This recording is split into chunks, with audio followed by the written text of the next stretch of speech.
Mesdames, Messieurs, bonjour et bienvenue. Vous êtes sur Ziana TV, la chaîne au cœur des diasporas. L'entretien du jour avec le docteur Bienvenu Nzamba. Il est hépato-gastro-entérologue, urgentiste et cancérologue. Rappelez-vous, nous l'avons reçu ici, il était venu nous parler des chambres implantables. Il était question qu'il aille à Brazzaville. Il est parti. Le voilà maintenant de retour avec nous. Docteur Bienvenu Nzamba, bonjour.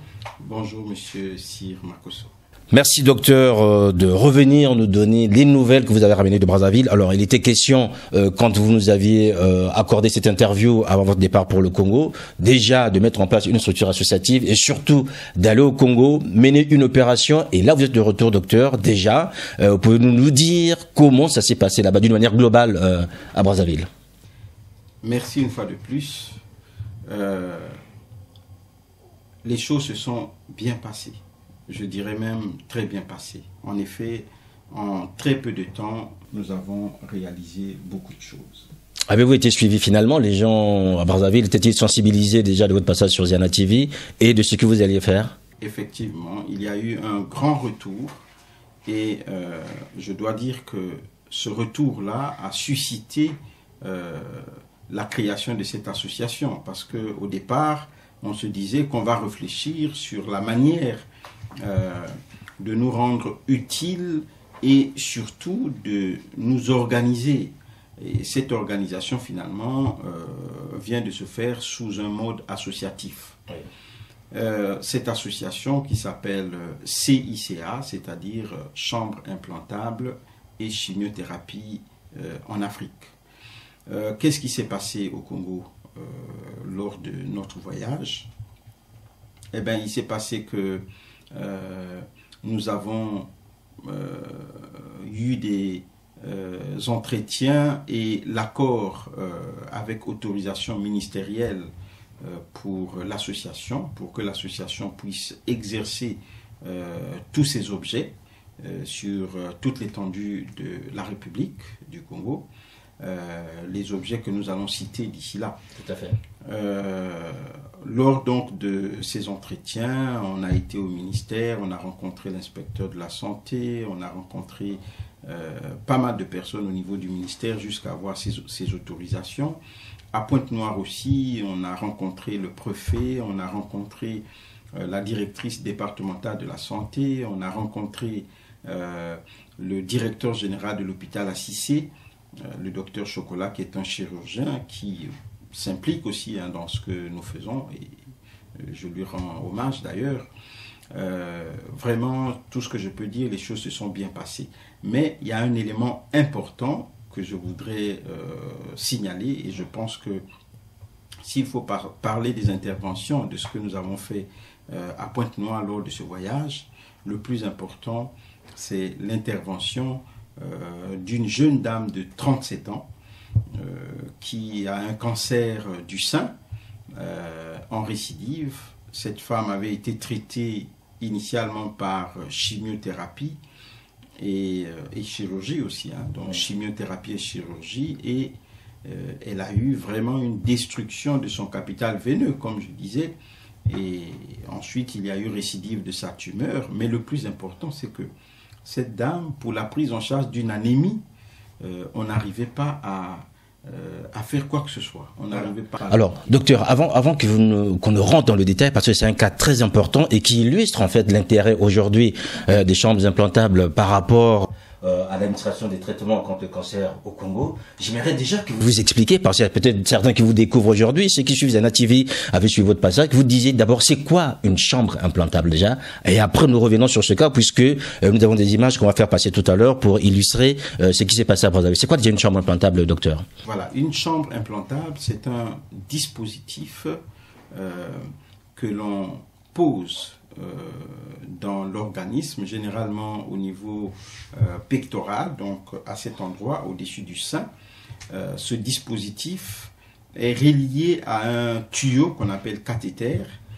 Ce tuyau est tunnelisé et va dans un gros vaisseau, la veine cave supérieure en général, disons la jugulaire interne qui va se jeter au niveau de la veine cave supérieure pour être juste au-dessus du cœur, de l'oreillette droite.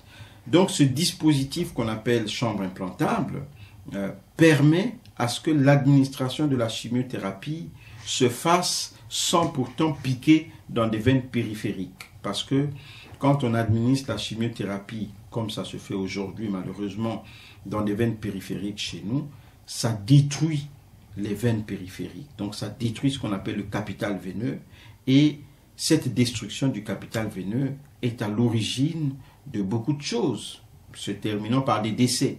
Parce que quand ces malades-là souffrent de quoi que ce soit, on n'arrive plus à leur faire des prélèvements sanguins, on n'arrive plus à les transfuser, on n'arrive plus à les perfuser, et ces personnes décèdent de ces problèmes, de ces nouveaux problèmes, alors que... Non pas de la maladie en elle-même. Non pas du cancer en lui-même. Oui. Voilà. Donc, pour éviter cela, il faut que toutes les chimiothérapies soient administrées dans des chambres implantables. Et ces chambres implantables, si on les utilise pour administrer la chimiothérapie, eh bien, ces patients auront leur capital veineux préservé. Voilà, des patients qui ont un capital de veineux préservé. Mesdames, messieurs, vous êtes donc sur Ziana TV, bien sûr. C'était un entretien du jour spécial avec le docteur Bienvenu Nzamba. Alors, docteur, vous étiez à Brazza, on va revenir sur Brazza, vous étiez à Brazza. On va suivre avec vous ce qui se passait avec cette jeune femme de 37 ans, donc qui avait un cancer du sein, qui a eu des traitements, que ce soit sur le plan de la chimiothérapie ou encore sur le plan de la chirurgie, en fait. Hein. Tout à fait. Voilà, donc on va suivre cet élément et nous allons revenir tout à l'heure. Voilà, donc je suis le docteur Nzamba. Ici, je suis au CHU de Brazzaville, au service de cancérologie. Ici, nous avons une jeune patiente qui a un néoplasme du sein. Elle a reçu de la chimiothérapie, bien entendu, dans des veines périphériques. En ce moment, il y a eu une destruction du capital veineux. Elle n'est plus piquable par voie périphérique. On a même essayé au niveau des membres inférieurs, mais aucune suite favorable. Je vais essayer, en ce moment elle est en état de choc hypovolémique, je vais essayer de lui mettre une chambre implantable. Dieu seul sait si on parviendra à fonctionner une voie centrale parce qu'elle est vraiment vide. Et cette jeune patiente, malheureusement, risque de décéder, pas des suites de sa tumeur, mais parce qu'il n'y a plus de capital veineux, il n'y a plus de veine qu'on peut piquer. En ce moment, elle a une anémie, mais on ne peut pas la transfuser puisqu'on ne peut pas piquer. Voilà. Bon, vous allez connaître la suite. On va essayer de faire le nécessaire. Merci. Donc, cette jeune patiente qui n'était plus piquable par voie périphérique vient d'avoir sa chambre implantable. Ce n'était pas facile de l'appliquer parce que elle était pratiquement en collapsus, je dis bien, mais on a réussi à piquer. J'ai réussi, heureusement, que je me sers de mes connaissances d'urgentiste réanimateur. J'ai réussi à prélever une jugulaire interne et j'ai placé sa voie, disons, sa chambre implantable. Nous sommes même déjà en train de faire des prélèvements sanguins, chose qu'on n'arrivait plus à faire.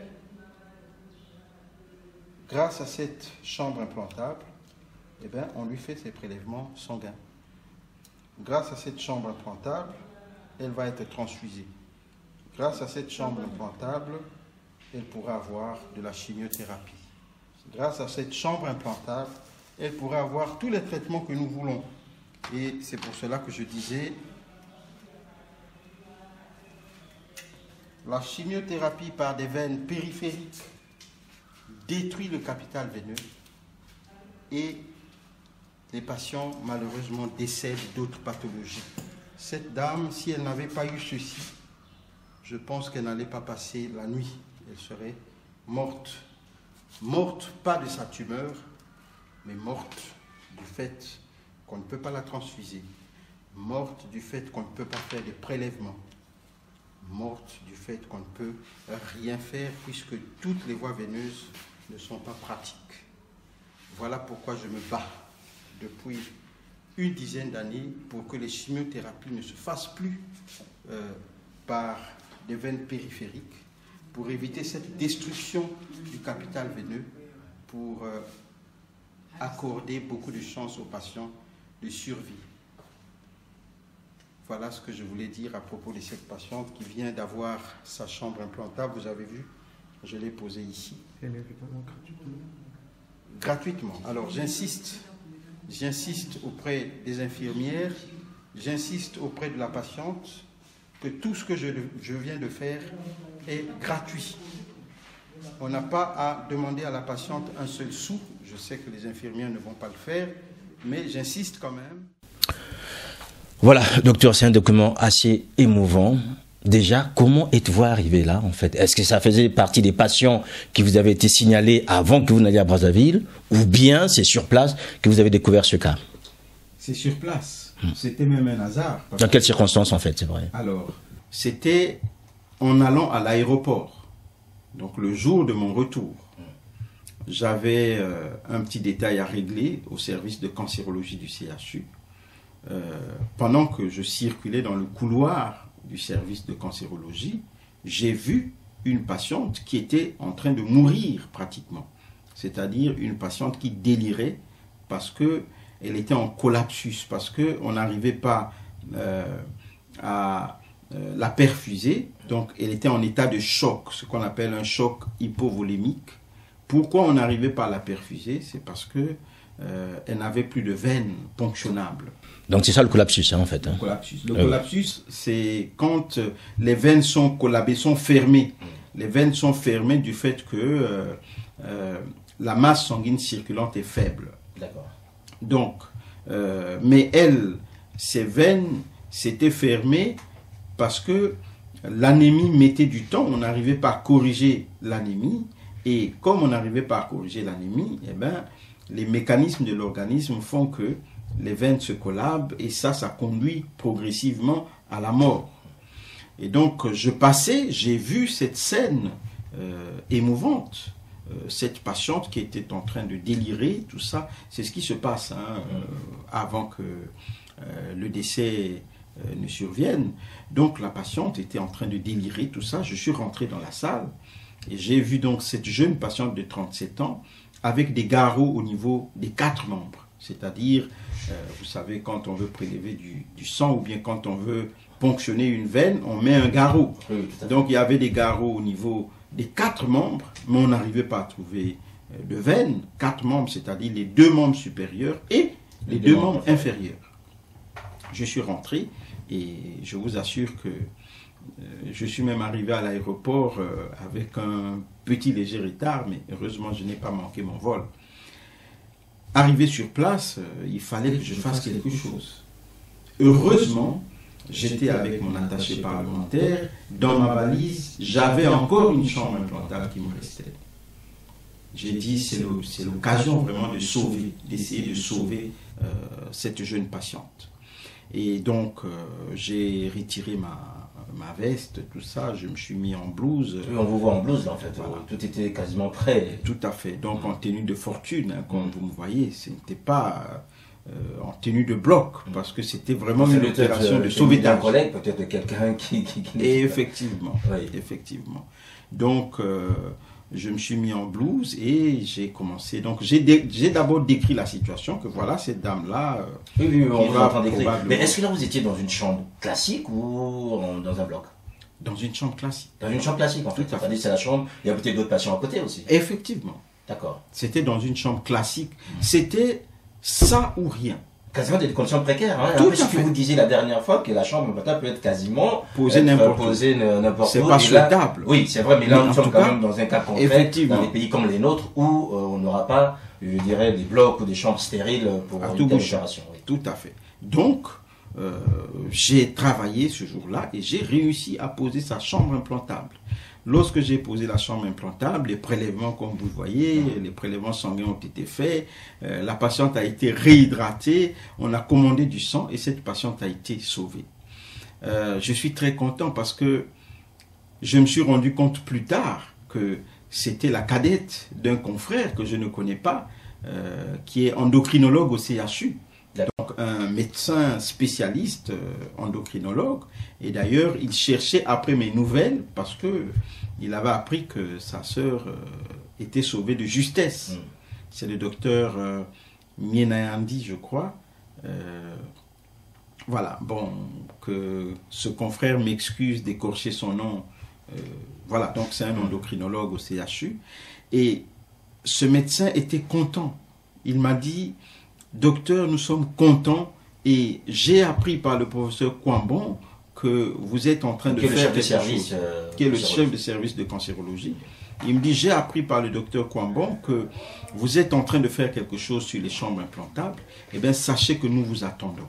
Nous vous attendons parce qu'on ne comprend pas comment ce service qui existe depuis longtemps jusqu'aujourd'hui, qu'on continue à administrer des chimiothérapies dans des veines périphériques, finalement, ces chimiothérapies qui tuent, puisque ma sœur serait morte des conséquences de la chimiothérapie que de l'anémie qu'elle avait. Docteur, c'est un cas parmi tant d'autres en fait. Celui-là, il est plus illustratif puisque vous arrivez là un peu comme par hasard et vous arrivez à sauver cette femme en posant cette chambre implantable. Avez-vous de ces nouvelles? Oui, j'ai pris de ses nouvelles. Elle est en vie et franchement, ma joie était grande. Et ces nouvelles m'ont été données par ce confrère qui est au CHU, que j'ai d'ailleurs appelé aujourd'hui. Il était à table avec sa famille, nous allons nous rappeler encore. J'ai pris de ses nouvelles, elle est en vie et c'était une satisfaction. Mais bon, je ne dis pas que j'ai réglé son problème cancérologique, non. Mais le problème pour lequel elle allait succomber et a été réglé. Oui.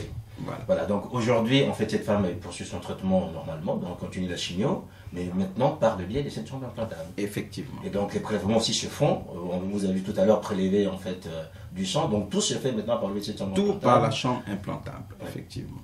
Alors, quand on voit tout ça, docteur, vous vous dites quoi? Est-ce que aujourd'hui, les Congolais qui vous suivent, qui ont vu ce que vous avez fait, je dirais par hasard au CHU, peuvent se dire désormais, nous qui sommes à Pointe-Noire, nous qui sommes du côté de Wando, nous qui sommes, je dirais, à Makabana, à Mbinda, faut-il toujours que nous venions à Brazzaville, ou bien la structure associative qui va être mise en place a des ambitions, en fait, de s'installer quasiment sur tout le territoire? Cette structure a des ambitions de s'installer sur toute l'étendue du territoire. Parce que la structure ne s'occupe pas que des chambres implantables. En fait, dans les objets de l'association, on peut dire qu'il y a 3 grandes rubriques. Nous avons la pose des chambres implantables. Et cette pose de chambres implantables s'accompagne aussi de la formation du personnel, s'accompagne de la formation des malades, parce que les malades doivent connaître aussi ce qu'ils ont et comment les choses se passent. Donc ça, c'est une rubrique, la pose des chambres implantables. Mais à côté de cette rubrique, vous avez aussi la prévention, parce que nos pays qui sont des pays pauvres, c'est des pays qui devaient accorder plus d'accent sur la prévention que le curatif. Donc nous allons faire de la prévention aussi à travers cette association, par soit les dépistages de certains cancers qui ont des tests de dépistage, par les informations, parce qu'il faut que les patients s'informent pour savoir qu'est-ce qu'il faut faire ou ne pas faire pour éviter des cancers. Et enfin, la 3e grande rubrique de cette association, c'est aider les patients à avoir des anticancéreux.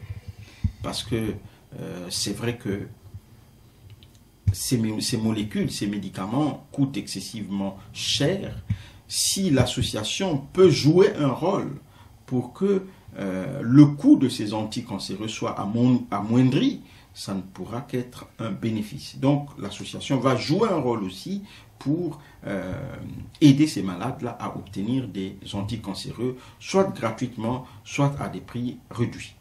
Docteur, on va revenir sur le document de Brazzaville. On va vous entendre juste parler de la gratuité et je vais vous faire commenter ça. Je viens de faire est gratuit.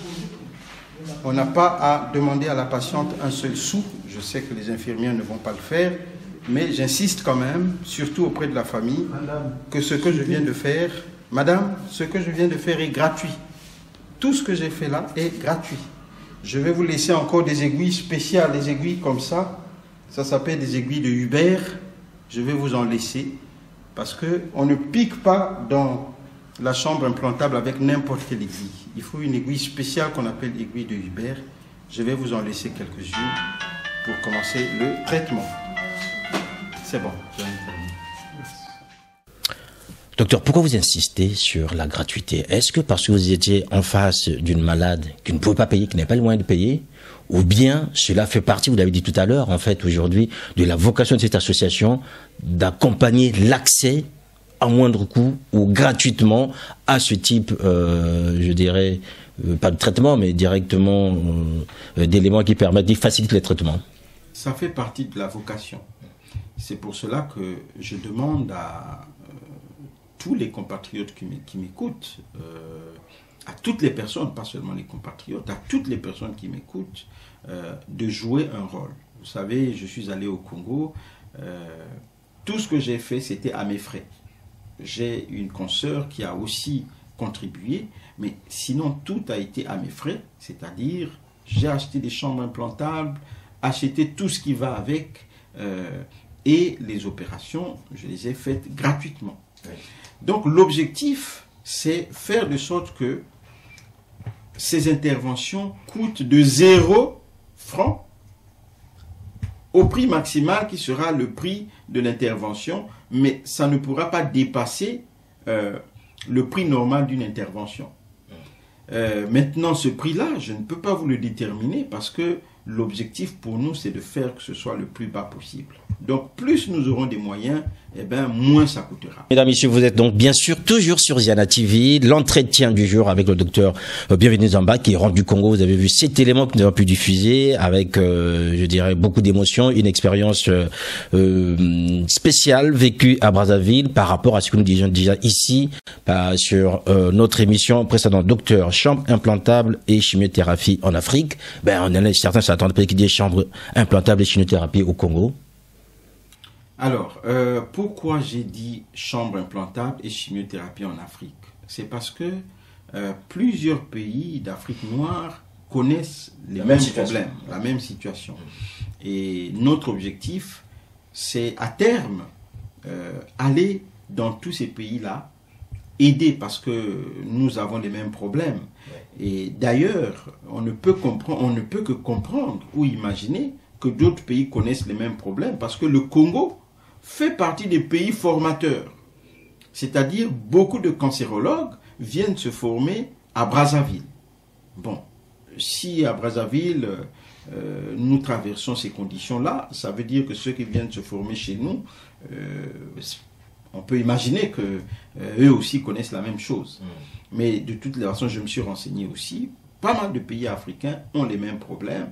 Et étant panafricaniste, oui, comme vous le savez, dans mon parti, nous sommes des panafricanistes, et je ne vois pas le développement de l'Afrique en dehors de toute l'Afrique. Nous ne pouvons pas nous en sortir, que ce soit dans le domaine médical ou bien dans d'autres domaines. Un pays ne peut pas essayer de s'en sortir seul. Nous sommes obligés d'être ensemble. Et voilà, donc l'objectif, c'est aller faire ces choses-là dans tous les pays africains qui en auront besoin.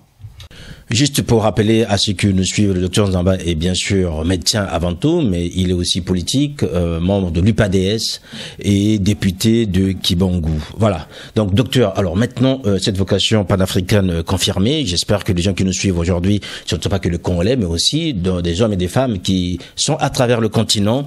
Comment concrètement aujourd'hui vous accompagnez dans ce projet? Nous savons que déjà au Congo, l'association a reçu toutes les autorisations, vous les avez dit tout à l'heure. En France, les démarches sont quasiment faites. Quelle est la suite, notamment pour les hommes et les femmes qui nous suivent en ce moment, qui auront besoin de vous accompagner et de contribuer à cette action? Voilà, mais donc ils vont avoir des éclaircissements, des renseignements concernant l'association. Et chacun pourra faire ce qu'il peut faire. Maintenant, en ce qui concerne les autres pays, comment nous allons faire pour travailler dans les autres pays? Ça va venir progressivement. Je vous dis déjà que nous avons des pourparlers, des accords avec certains représentants du laboratoire Roche qui travaillent avec le Congo, qui accompagnent le Congo en matière de cancérologie. Nous avons déjà commencé à prendre des attaches, des contacts. Et bien, nous allons travailler ensemble. Et ces représentants du laboratoire Roche ne se trouvent pas qu'au Congo. Ils travaillent aussi au Gabon, ils travaillent aussi au Cameroun, en Côte d'Ivoire. Donc on va travailler dans tous ces pays-là, l'objectif étant de rendre service à tous nos malades africains. Pour répondre concrètement à votre question, eh bien, tous les renseignements seront donnés, numéro de compte, numéro de téléphone, tout ce qu'il faut pour que chacun qui veut aider cette association, pour ne pas dire qu'il veut aider nos frères africains à avoir des anticancéreux, à avoir des éléments de dépistage, à avoir des chambres implantables pour que tous ces gens-là puissent agir et rendre service à nos frères cancérologues, cancéreux plutôt, parce que n'oublions pas, comme je l'ai toujours dit, le cancer c'est une pathologie transversale qui touche l'homme de la tête aux pieds. Nous sommes tous potentiellement cancéreux. Voilà. Voilà, mesdames, messieurs, docteurs, on va avancer. Maintenant que l'association est quasiment mise en place, maintenant que vous êtes prêts à vous impliquer et à vous embarquer sur tout le continent, il y a des hommes sans doute qui nous suivent en ce moment, qui voudront contribuer matériellement. Je rappelle que notre premier entretien, vous allez lancer un appel en fait à celui qui pouvait donner ou faire acheter une chambre implantable. Cet appel reste de vigueur en fait pour ceux qui peuvent le faire. Effectivement, oui. Donc en vous appelant directement et en prenant contact avec vous pour ceux qui peuvent le faire n'importe où à travers le monde, et vous restez ouvert. C'est juste. Oui. Voilà, docteur, peut-être un dernier mot, sans doute. Un dernier appel, puisque les gens aujourd'hui sont maintenant sensibilisés en vous voyant sur Ziana TV, tout en sachant que Ziana TV vous accompagne dans cette action, et nous continuerons toujours de relayer ces informations. Est-ce que vous aurez un message particulier à adresser aux hommes et aux femmes qui nous suivent ou qui vous suivent en ce moment, notamment aux personnes malades du cancer à travers le continent et au Congo-Brazzaville en particulier? Voilà, oui, effectivement, j'ai un message. En ce qui concerne les patients atteints de cancer, je dis à tout le monde qu'on ne vous oublie pas. Nous sommes ensemble.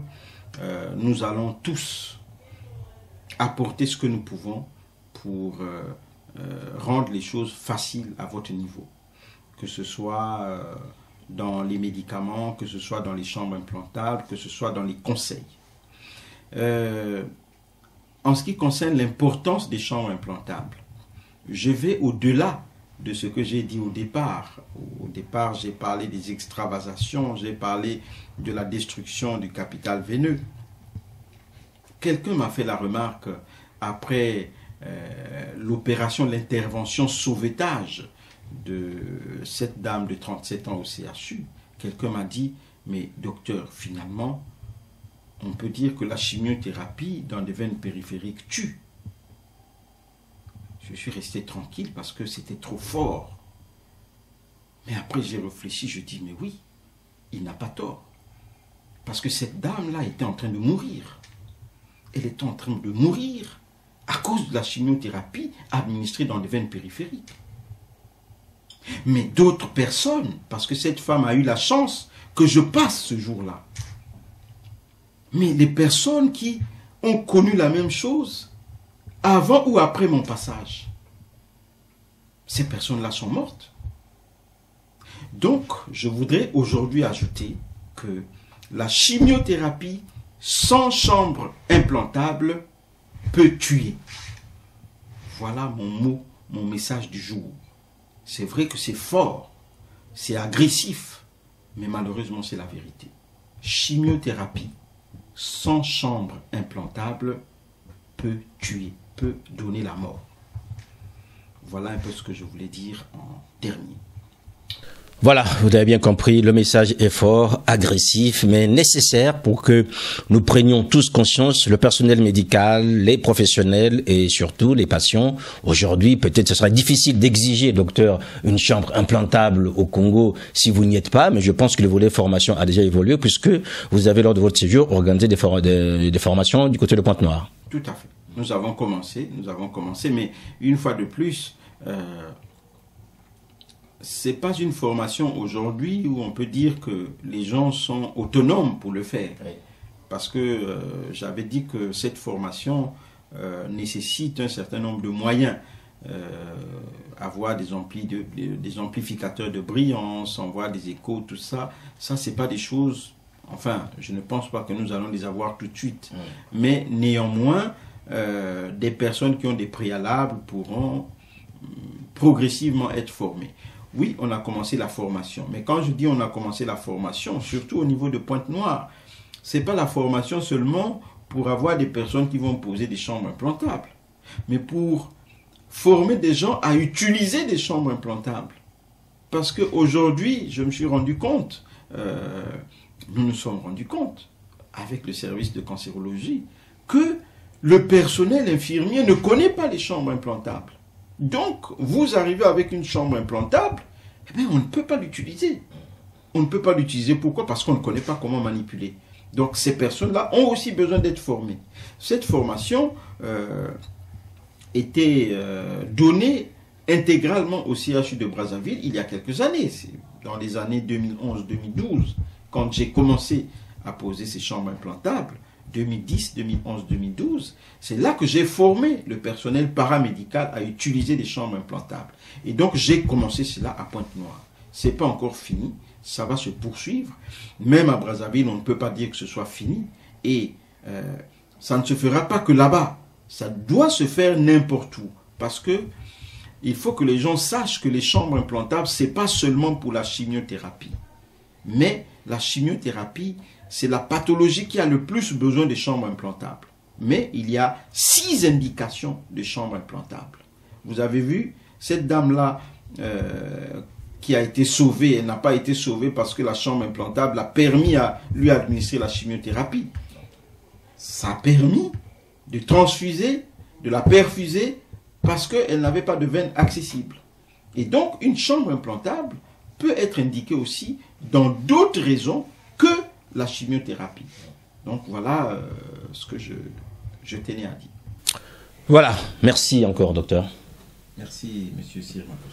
Voilà, mesdames et messieurs, vous avez suivi cet entretien avec le docteur Bienvenu Nzamba. Si vous êtes sensible, vous sensibilisez à ces questions liées à la pose des chambres implantables pour les patients cancéreux, même pour d'autres personnes qui en ont besoin nécessairement parce que le capital veineux a été détruit, ben, c'est une, je dirais, opération très importante, un projet important pour le Congo et surtout pour le continent africain. Merci de nous avoir suivis. Merci au docteur Nzamba. Merci à vous aussi d'être toujours aussi nombreux sur le programme de Zena TV. Portez-vous bien, le programme continue. Au revoir. Au revoir.